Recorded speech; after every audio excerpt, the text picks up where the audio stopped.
উত্তর জেলার ধর্মনগরের 56 নং বিধানসভার মণ্ডলের উদ্যোগে প্রধানমন্ত্রী নরেন্দ্র মোদী এবং ত্রিপুরার মুখ্যমন্ত্রী বিপ্লব কুমার দেবকে ধন্যবাদ জানিয়ে ধর্মনগর শহরে এক র্যালি ও বিশাল আকারে জনসভা অনুষ্ঠিত হয়।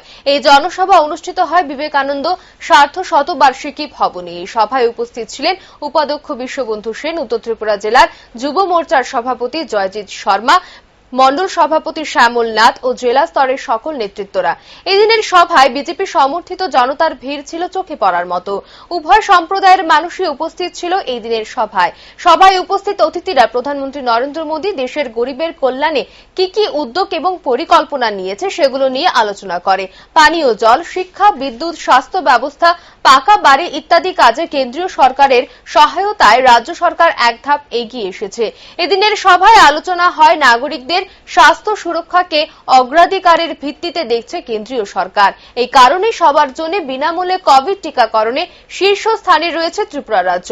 আগর চাষীদের জন্য ত্রিপুরা রাজ্যে 2000 কোটি টাকার অর্থনীতির ব্যবস্থা করা হয়েছে। যে সকল উদ্যোগকে মুখ্যমন্ত্রী বিপ্লব কুমার দেব এই রাজ্যে কিভাবে বাস্তবায়িত করছেন তা বিশদভাবে আলোচনা হয় এদিন।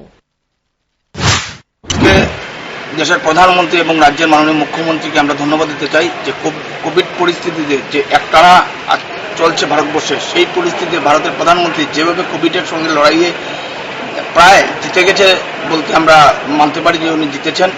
যেখানে বিশ্বের দরবারে ওনাকে বলা হয়েছে কোভিড পরিস্থিতি একমাত্র প্রধানমন্ত্রী নরেন্দ্র মোদী যেভাবে লড়েছেন সেটা বিশ্বের কোনো যে প্রধান ওনারা সেভাবে লড়তে পারেনি। তাই আমরা এবং পাশাপাশি রাজ্য সরকার যেভাবে 37 লক্ষ মানুষের মধ্যে 27,13,000 মানুষকে যেভাবে প্রধানমন্ত্রীর যে খাদ্য প্যাকেট এবং 1000 টাকা করে পৌঁছে দিয়েছেন, তার জন্য আমরা ধর্মনগর মন্ডল 56 বিধানসভার মাননীয় উপাধ্যক্ষ বিশ্ববন্ধু সেন, এখানের জনপ্রিয় বিধায়ক এবং ধর্মনগর মন্ডলের উদ্যোগে আজকে ওনাদেরকে আমরা ধন্যবাদ জ্ঞাপন করতে চাই। তাই আজকের এই আমাদের সভা।